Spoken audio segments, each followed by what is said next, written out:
This is a Psychology Today cassette, one in a series of interviews and special presentations featuring contemporary clinicians, researchers, and educators discussing their work in the behavioral and social sciences.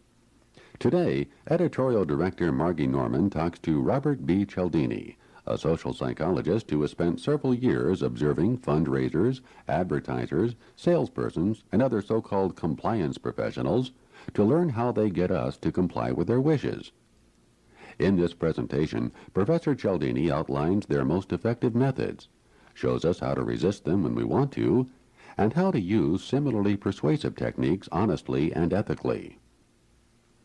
Professor Cialdini, most of us probably aren't particularly aware of how often we make choices based upon decisions that are not totally rational, that aren't based upon thorough thinking out of all the effects of those decisions.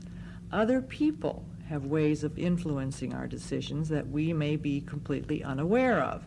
And you call these psychological prompts, and they elicit the click-whir phenomenon. Can you explain what psychological prompts are and what you mean by click-whir?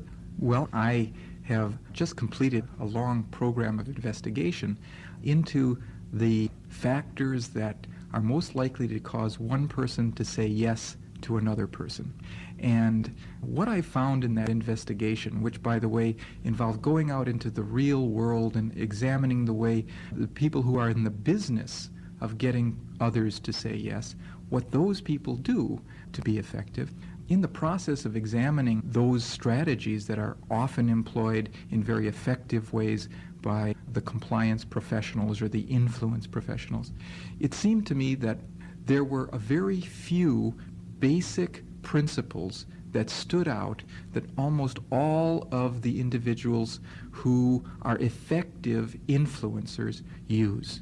And each one of these principles can be seen as a kind of stimulus that gets someone else to say yes. Let me give you an example, one that I think we'll talk about a little later.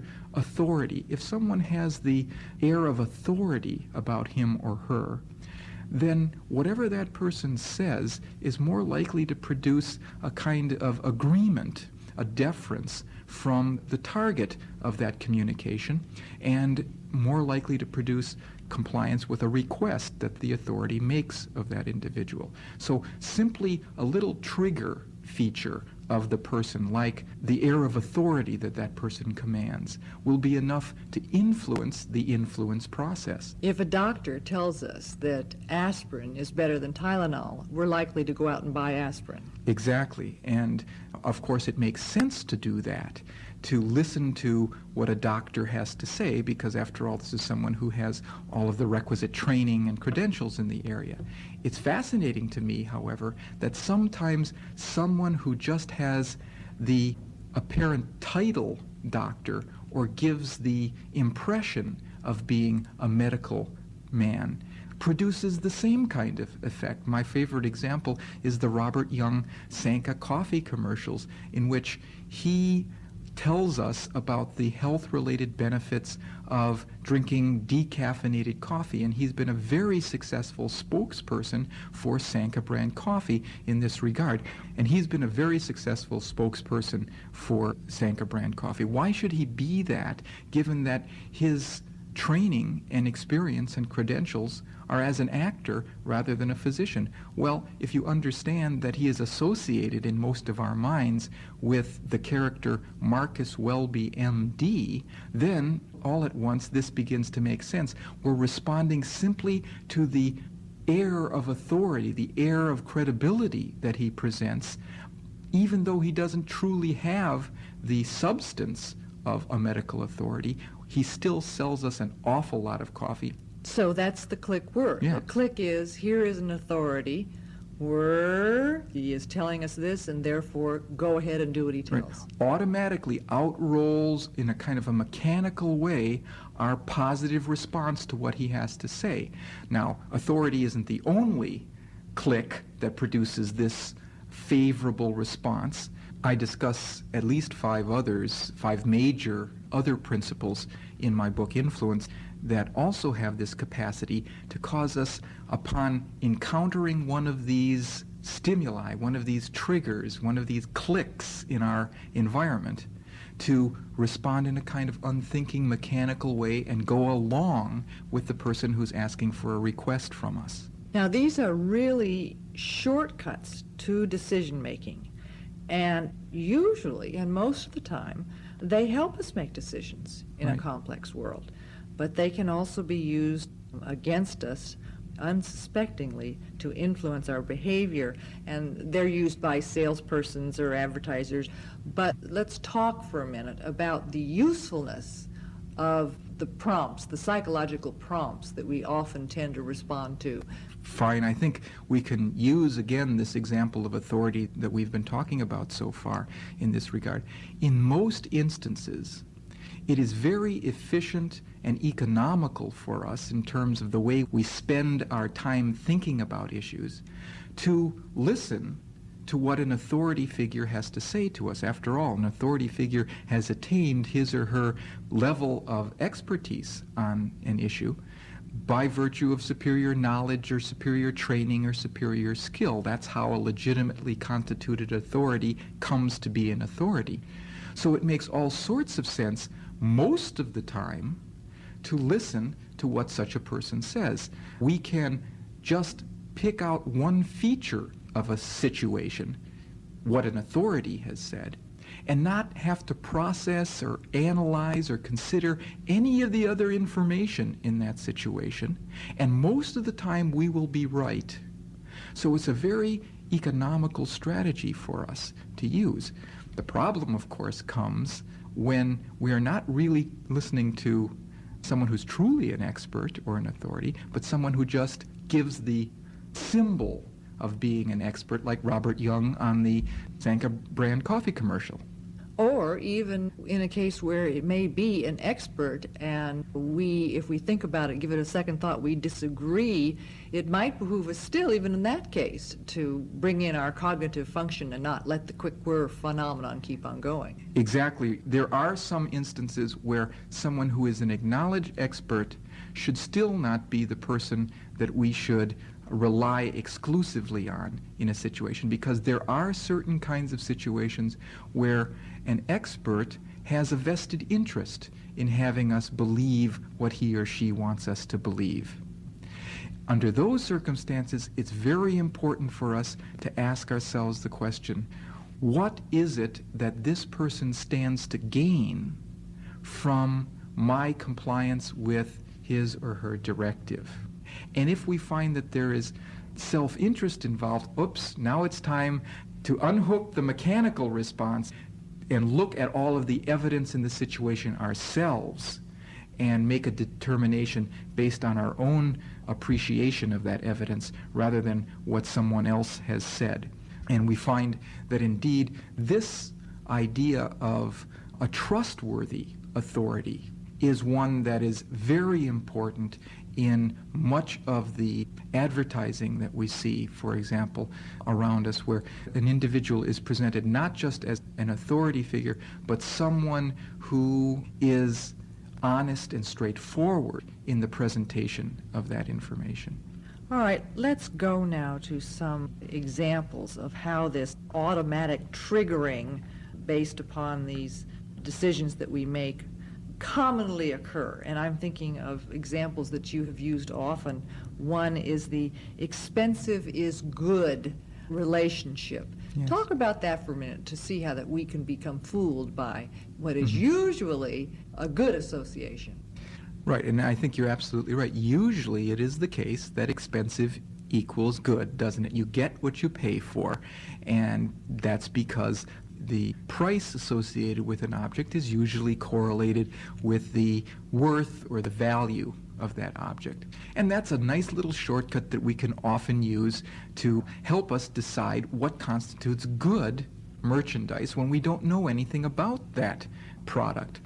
A story that I like to tell, a friend of mine once called me. She was the owner of an Indian jewelry store in Arizona, and she called me to tell me this strange story that occurred to her. She was trying to sell a certain allotment of turquoise jewelry.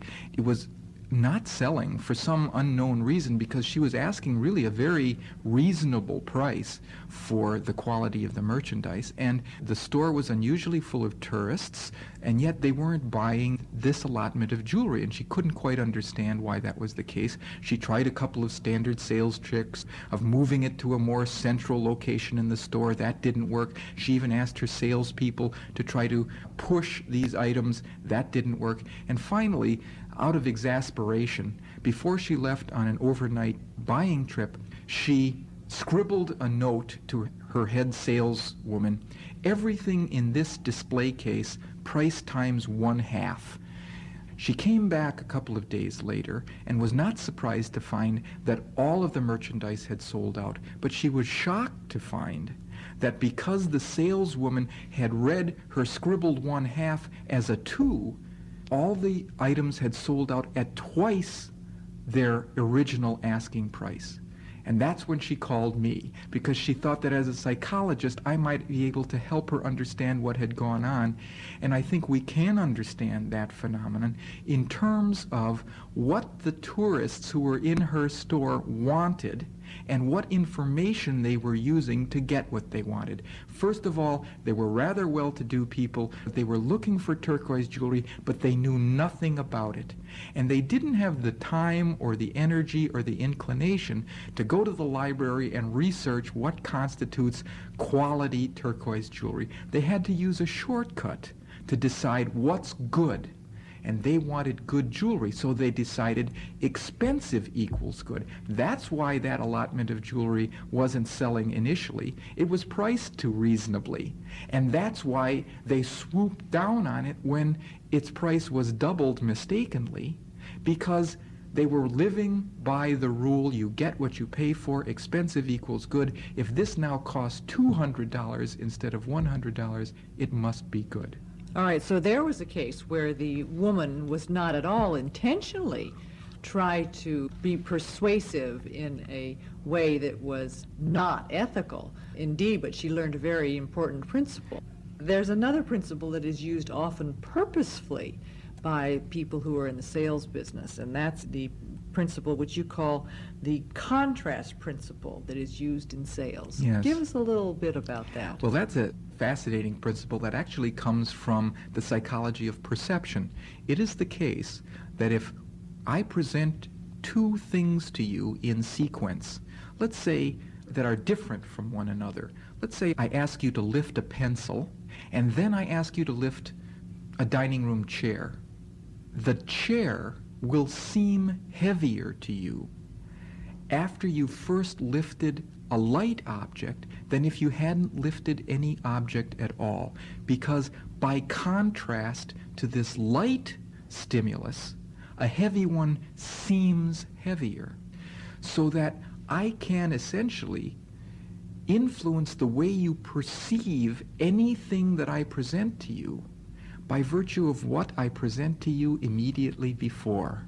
Now, how can that be used in a negative way against us in the sales or the advertising business or in the compliance business? Well, let's take an example that comes from real estate sales. There are some real estate companies that have on their lists houses that are rather run down and overpriced, so that customers can be shown them first, and then when the realtor shows them the house that he or she really had the couple spotted for, that house seems so much better in comparison to those others that they frequently jump for it in a way that they would not have done had their perceptions not been conditioned by those earlier run-down houses. So in contrast, the target house just seems more attractive, but it's really the same house. It's just what you presented before that makes the difference. All right, let's go on now and discuss some of the 6 most common psychological triggers that get this click-whir response going. The first one you call reciprocation, and that's the old tendency to give and take. That's right. We feel a need to repay when someone has given us something due to what is called the rule for reciprocation in our culture. the rule for reciprocity. And it turns out that ours is not the only culture that subscribes to this rule that says we are obligated to return to a person the kind of behavior that that person has provided us. Every single society on earth lives by the rule for reciprocation, at least according to the anthropologists. There is not a single human society that does not work by that rule. So usually if you do something for me, I feel indebted that I should do something back for you. That's right.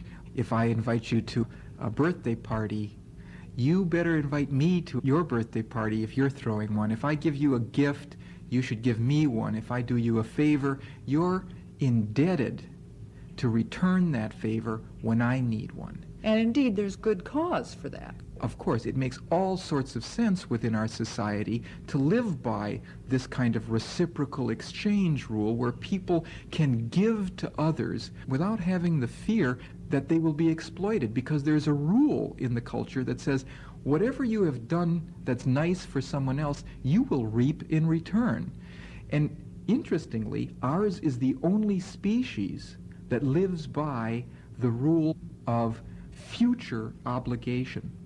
And indeed, some anthropologists have claimed that as a consequence, we are the first species that can evolve certain kinds of social mechanisms that are greatly beneficial to the cultures in which we live. Organized systems of trade and defense and supply and trade of various kinds of goods and services can be provided because it's possible for one person to give to someone else without giving that thing away, because it's coming back by virtue of the rule that no other species lives by. And we have become the dominant species on this culture, some anthropologists like Robert Cialdini have argued, precisely because we live by the rules of future obligation and exchange. But it also can work against us. It can work against us because if I do you a favor, you are now obligated to say yes to me when I ask for a favor from you. And if I want to manipulate you, I can first start out by doing you a little favor, knowing that what I really want to do is make you amenable to saying yes to the favor that I have in mind all along. And it might even be a larger one than the one I gave you, but you're likely to say yes because you don't want to break the rule that says you give back to the people who have given to you. You don't want to be assigned the label ingrate or moocher or welsher. Those are negatively laden terms in our culture, and to avoid sometimes the perception that you have taken without giving in return, you will give back more in order to rid yourself of the uncomfortable feeling of debt and the negative labels assigned to people in our culture who don't repay back debts. Yeah, now an example of that I can think of and that you mention quite often is one that I think many of us have been confronted with, and that is when somebody is trying to elicit funds. They will first give you something, Yes. whether it's a religious organization that comes to your door and gives you their newsletter, or whether it's a cult member in an airport who gives you a flower. Talk about that for a minute. Well, my favorite example is the airport illustration and the Hare Krishna Society, who approach us and ask for a donation only after they have given us something. It's crucial to their strategy that they foist some kind of gift on us. Sometimes it's a book, sometimes it's a magazine. In the most cost-efficient version and the most popular version, it's a flower. They walk up, pin it on our lapel, and this is instructive, will not take it back. If we offer to give them the flower back, they say, no, that is our gift to you. They leave us feeling obligated, and then they provide us with a way out of the obligation. However, if you would like to give a donation for the good works of the society, that would be greatly appreciated. And you find people who didn't want the flower in any sense paying $2 and $3 for it, not because of the merits of that exchange, They didn't want that flower, but because of a psychological pressure that they have now been put under to give back to those people who have given to you. Now, it's interesting that some people have tried to avoid the pressures of this rule for reciprocity with the Krishnas by taking the flower that they were given and saying, look, if you won't take it back, I'm throwing it down. I'm throwing it on the ground beneath the feet of passers-by. I will not keep this flower. And then they feel free to walk away. Now, isn't that instructive? It's not until they have divested themselves of this item that they feel free to break the bonds of that interaction. Right? You know what the Krishnas are doing to counteract that in some cities? They're now pinning small American flags on our lapels because no one will throw an American flag on the ground. Now, that's wonderful. Not us locked in the rules, locked in the jaws of the rule for reciprocity. They don't want us out because it's very profitable to have us in the jaws of that rule for them. Now, you also say that in reciprocation, if there is an initial concession on the part of the person who is trying to elicit the yes response, Yes. that very often can lead to the desired action or the desired response. That's the thing about the rule for reciprocation that's so powerful and general. It applies to all sorts of behaviors in our society besides just gifts and services and favors. It applies to things like concessions that people make to one another.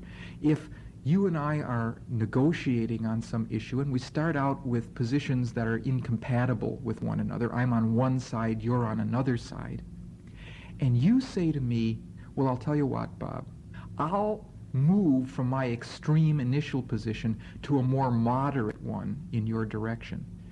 By virtue of the rule for reciprocation, I feel a pressure now to meet you halfway, to make a concession of my own, a reciprocal concession. And that, again, is in the best interests of society because that's how mutual compromises occur, and that's why we feel this pressure. We've been trained to give back the concessions that other people have given to us. Meeting the other fellow halfway, give and take, and so on. Those are all positive terms in our society.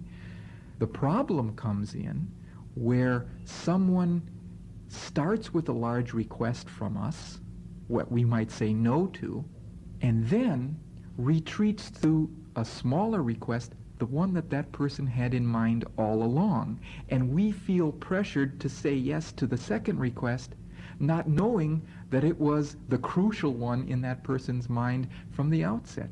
I had an example like that a few years ago. I was walking down a pathway at my home university and was approached by a little boy, about 11 years old. He was selling tickets to the Boy Scout circus to be held that Saturday evening. I declined. He said, well, the tickets were $5 a piece. I didn't think that I wanted to spend $5 a piece to spend the Saturday evening at the Boy Scout circus, so I said no. And then he said, well, if you can't do that, how about buying just a couple of our big chocolate bars here? They're only $1 a piece. And I bought a couple of his chocolate bars. And the intriguing thing to me is that I bought his chocolate bars even though I don't like chocolate. But I do like dollars.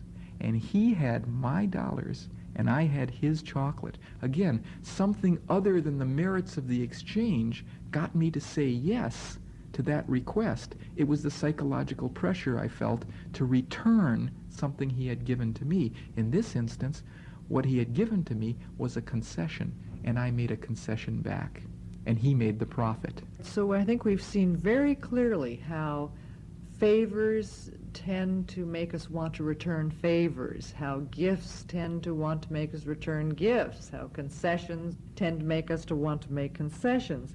And in many instances, this is a very viable way of behaving.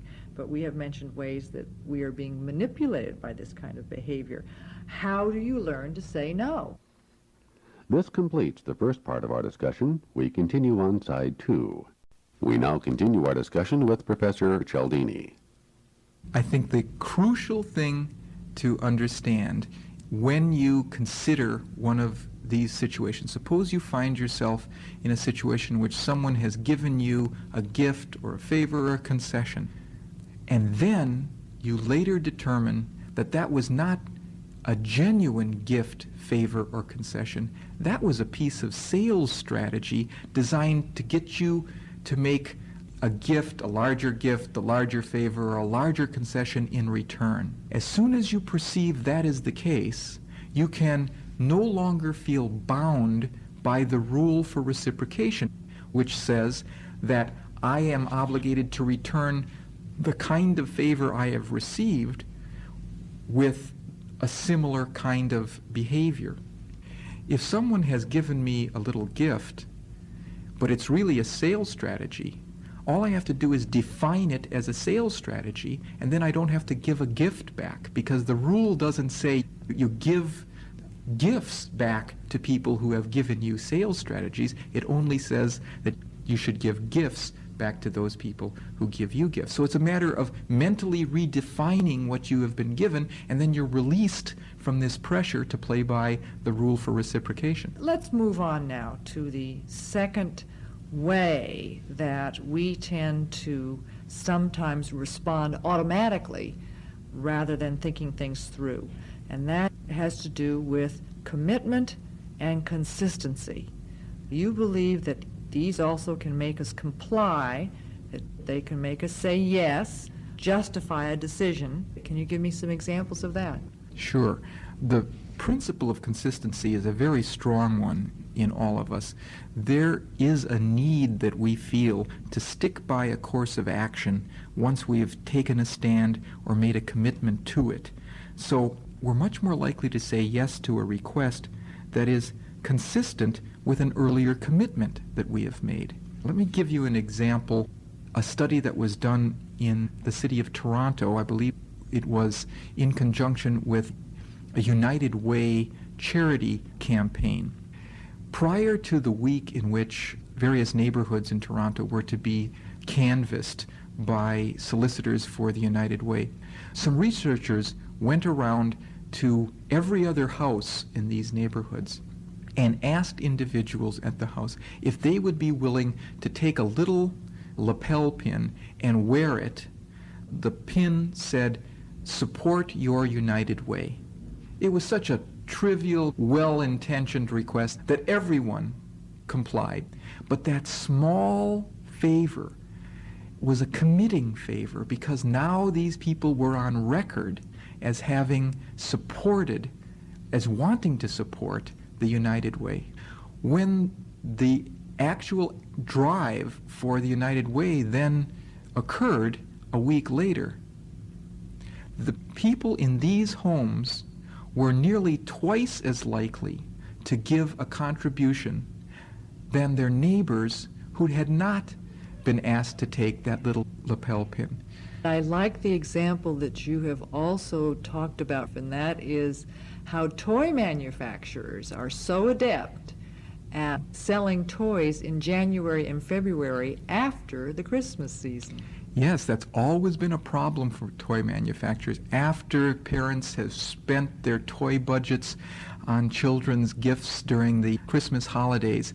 Well, it's interesting that certain toy companies have found a way to increase their sales during those usually slack months by engaging the parents of children to make a small commitment to a certain kind of toy. To that child. To the child. Yes, Johnny, you can Yes. have a robot. Yes, Johnny, you can have a robot or a road race set. Which has been highly advertised on Yes, television, which- and Johnny is and dying Johnny for. is dying for it and has run to the parents and say, "I want the robot, I want the robot." Christmas, for Christmas. And the parent says, "Fine, I'll get you the robot." And now what the toy company does is undersupply the stores with these particular gifts, so that the parent goes to the store, is not able to find that particular gift, and has to buy some other product that the toy company has in its line, spend just as much money because they can't get the robot. Now, in January and February, they start the commercials again for the robot toy, let's say, and the child remembers, wait a minute, you promised, they go running to the parent says, all right, I made a commitment to you, I made a promise, and the parent trudges off to the store and buys the robot in January and February, so the toy company's profits extend not only from the Christmas season, but all the way into the early spring as well. And it's a marvelously effective strategy. By the way, if you look at what happened with the Cabbage Patch phenomenon, that's precisely the sequence of events. Let's move on now to the third factor that can influence us, and that is social proof. What do you mean by social proof, and can you give me some examples? I think I mean consensus by social proof is probably the best way to say it. We often decide what is correct behavior for ourselves in a situation by looking at how others like us are behaving there. That is, we tend to say yes to a request if we see that others like us are saying yes. So we find, for example, that various kinds of advertisers will give us information that everybody's doing this. This is the largest selling, the fastest growing product in the market. If we take that evidence of what people like us have done to help us decide what is appropriate behavior for ourselves in that situation. Now, the unfortunate thing is that sometimes that information can be counterfeited, and that information can be falsified. There was a study done on one charity organization that used something called the list technique. They would go from door to door collecting for charity, carrying a list of names of other people who had given to the organization.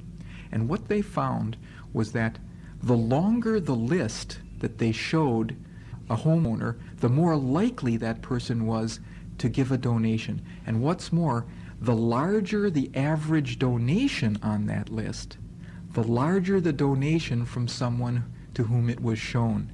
We decide what we should do based on what the people around us have been doing. Well, certain unscrupulous organizations don't just collect names, they create names and they create amounts to make us think that this is what we should be doing in this situation because everyone around us seemingly has been doing that. You say that we are most influenced by people who are similar to ourselves. Exactly. Because the decision that we're making is, how should I be behaving in this situation? A very valuable source of information concerning that question, how are people like me behaving? And we find that the similar individual provides the most influence. How do we say no to separate out the correct social proof from the incorrect manufactured social proof? And I'm thinking of such things like how they use laugh tracks on TV programs, and curiously it does make us laugh at some pretty stupid jokes because Right. everybody else seems to be laughing. How do we guard ourselves against that? Well, I think we have to recognize the power of this technique.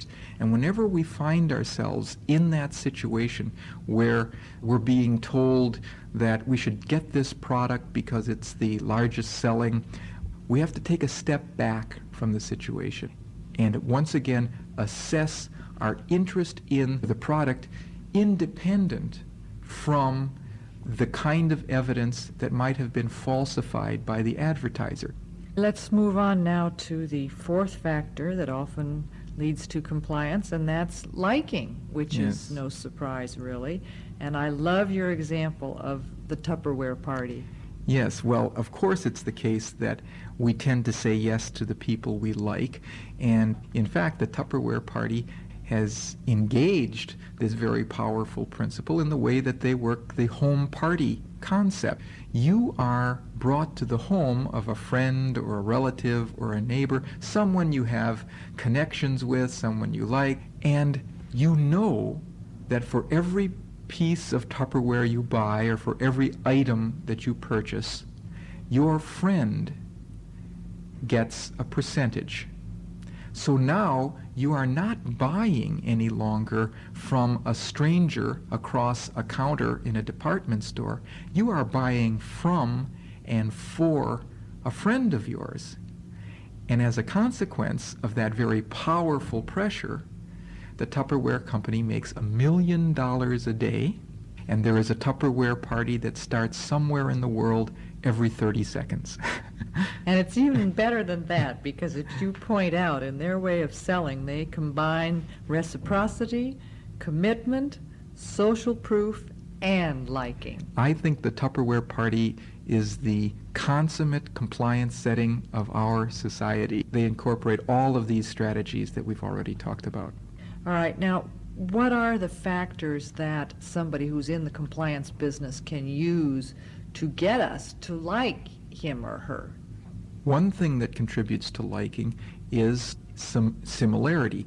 We like those people who are like us. So, for example, car sales people are trained when they look at the trade-in car that we bring to the new car showroom to look not just for rust spots and dents, but to look for cues as to the kind of person that we are, that the driver of that car is. Let's say the salesperson sees golf balls on the back seat. A little later on in the conversation, the salesperson might say, well, you know, I hope the weather holds for this weekend because I'm looking forward to getting out and getting 18 holes in. How about you? Do you like golf? And you say, well, yes, I do. And you begin a conversation, and already there's a bond between you that didn't exist before because this person is like you, and we like the people who are like us. And there's also, you say that people who are physically attractive. People who are physically attractive are liked, and that leads to their ability to be more persuasive and to be more influential, even in such institutions of our society as the courts. There's a fascinating study that was done by a psychologist named John Stewart on some cases in the Pennsylvania court system where he and his researchers went in at the beginning of a variety of criminal cases and rated the physical attractiveness of the defendant, matched the cases on all other respects, severity of the crime and so on, repeat performance of the crime, and later went back about a year later to see what the judgments were at the end of all of these trials. And they found that the physically attractive defendants were only half as likely to be sent to jail as the physically unattractive defendants. Now that's scary. It certainly is. Also, you say that simply contact with an individual can increase liking, that cooperation can increase liking. Yes. And that, of course, compliments. All of those. And I would say, however, that the kind of contact that leads to liking is the kind that incorporates those other two. If we can have a cooperative, complementary experience with someone else, then the more we contact that person, the much more that person will like us. Now we come to the fifth factor which influences us to do things, and that is authority, which we've also touched on somewhat earlier in the interview. But how are we influenced by authority? Well, I think authority allows us to be influenced in a couple of ways. One way that's a little distressing, actually, to me, and as I watched it occur, sometimes we can be influenced by just the symbols of authority rather than the substance of it. We talked a little bit about Robert Young, the actor, who has the association with Marcus Welby, MD, and was very successful then as a persuader. Other kinds of symbols that lend themselves to authority and subsequent influence are the clothing that a person wears. There was a neat little study done in Texas a few years ago that showed that a man who crossed the street against the light into traffic was 3 times more successful at bringing other people into traffic with him, behind him, if he was wearing a suit and tie as opposed to just an open-neck shirt and slacks. So merely having the air of authority caused people to defer to this individual's behavior when it came to something as simple as when to cross the street. Another symbol of authority in our society is the automobile.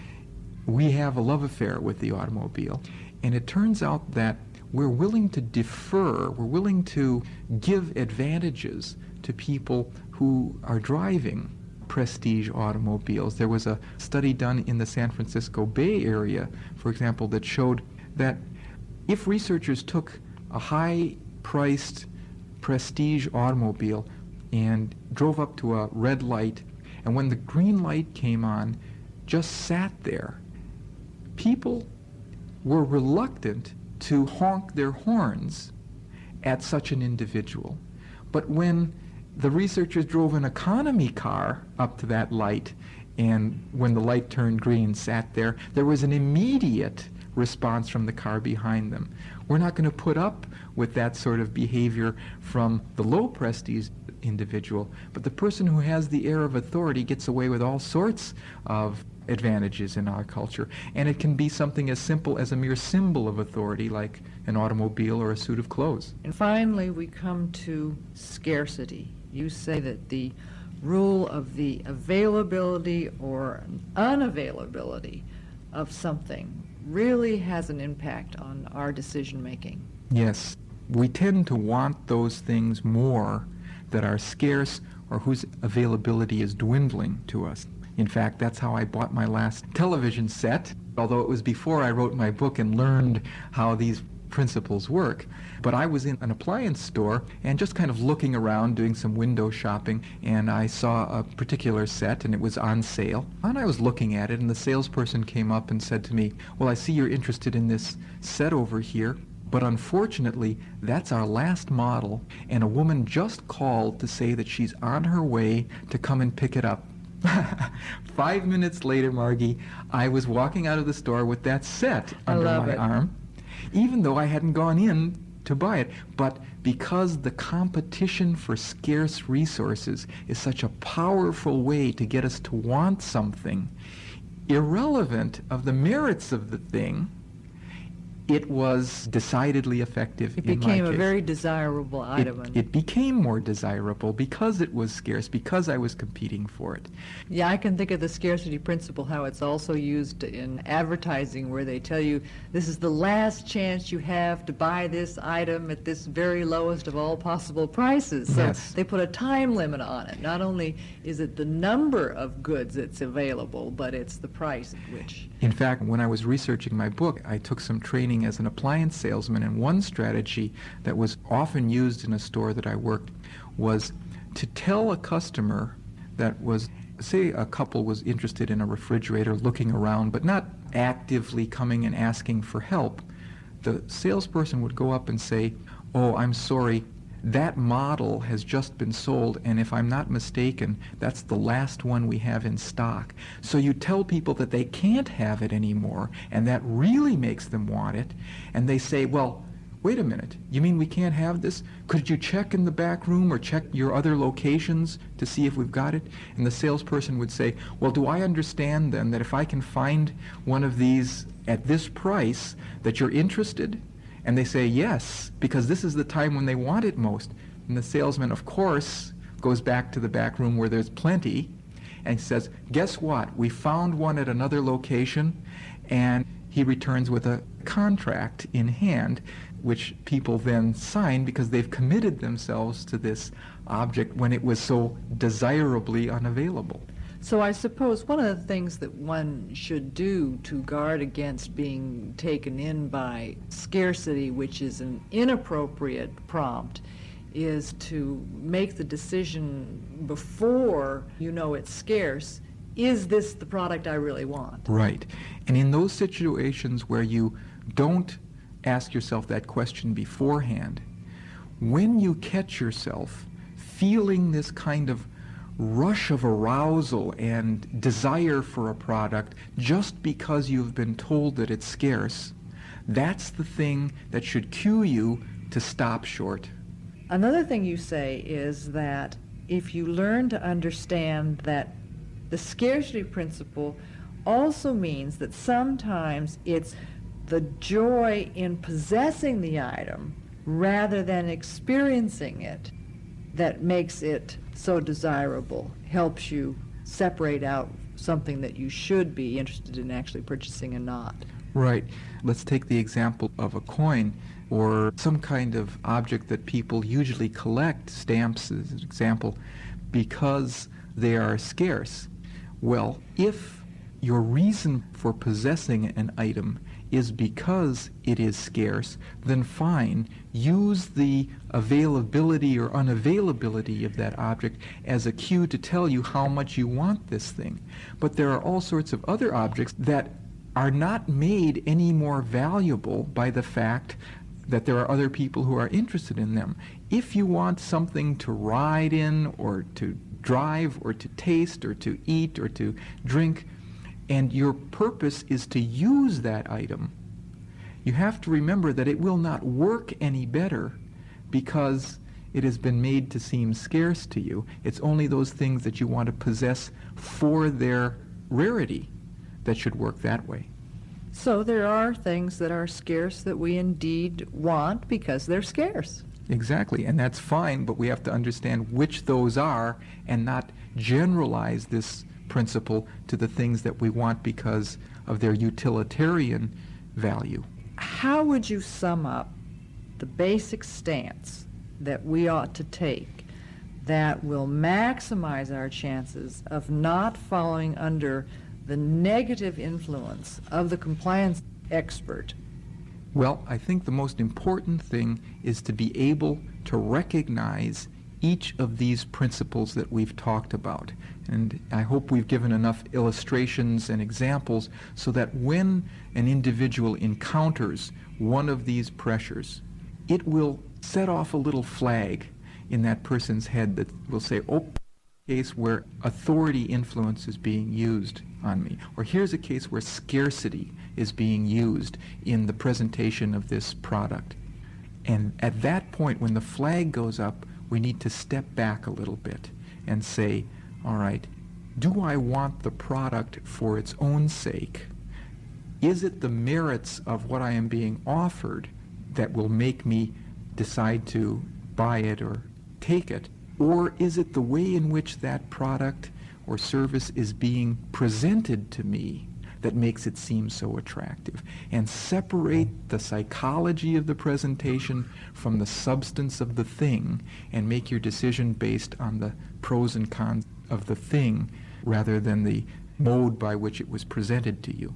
And I think that we should make very clear, too, that in all of these discussions, we're talking not only about things, but we're talking about beliefs, we're talking about requests that are made of us by our parents, by our children, by our bosses, by our colleagues, that all of these operate not only in the compliance industry, but in our daily lives. Right. And I think it's also important to say that not all individuals who are involved in sales or advertising or fundraising are misusing these principles. In fact, many of them are using them in a wholly fair and honest way, if indeed there is expert or authority evidence in favor of a given position. It's not illegitimate for an individual to present that evidence. It's only illegitimate if that evidence is counterfeited or falsified in some way to make us think that an authority is spoken. So these principles have to be seen as very adaptive and efficient ways for us to decide. Most of the time, the only time we have to watch out for them is when someone presents us just the symbol without the substance of one of those principles. I think on that note, I can say thank you very much, Robert Cialdini. This concludes our discussion with Professor Robert B. Cialdini. You have been listening to one in a series of Psychology Today cassettes on subjects in the behavioral and social sciences.